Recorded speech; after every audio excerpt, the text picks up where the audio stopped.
नमस्कार, मी डॉक्टर कविता राणे. बुलेटिनमध्ये आपल्या सर्वांचं स्वागत. बुलेटिनच्या सुरुवातीला बातमी आहे महाराष्ट्रातून येणारी एक महत्त्वाची अपडेट.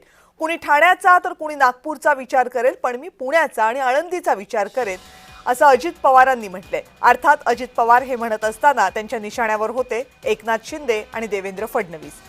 प्रचाराचा शेवटचा दिवस आहे नगरपालिका आणि नगरपंचायतींचा, आणि या शेवटच्या दिवशी अनेक ठिकाणी प्रचार करत असताना नेत्यांची वक्तव्य चर्चेचा विषय ठरतात. अजित पवार यांनी केलेलं असंच एक वक्तव्य हे देवेंद्र फडणवीस आणि एकनाथ शिंदेंवर निशाणा साधल्याचं मानलं जाते.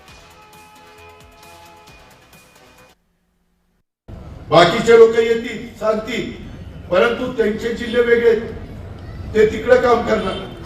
त्यांच्या पुढे फाईल आली तर ते पहिल्यांदा त्यांच्याच जिल्ह्याला देणार ना. माझ्या पुढे फाईल आली की मी पहिला पुणे जिल्हा बनणार, पहिला आळंदी बनणार. शेवटी मनुष्य स्वभाव आहे. माझ्या जागी तुम्ही पण कुणी असतं तर तेच केलं असतं. जसं कोण ठाण्याचा करेल, कोण नागपूरचा करेल, कोण कुठला करेल. हा ना.